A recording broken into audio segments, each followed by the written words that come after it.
Welcome to Kenton's videos. Enjoy the video. You'll begin by launching the browser you use.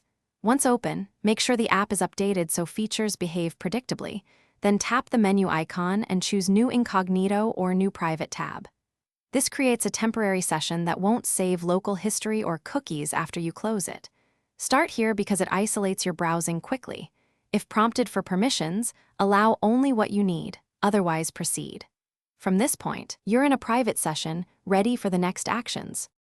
Once in Incognito, you can open links in fresh private tabs by long pressing a link and selecting Open in New Incognito tab, which prevents cross-site tracking via cookies.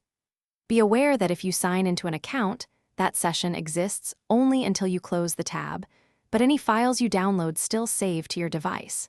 Make sure to manage multiple tabs with the tab switcher. Close ones you no longer need, because Incognito only cleans local data when those tabs. To finish, explicitly close every Incognito tab or use the Close All option so the session clears local history, cookies, and form data.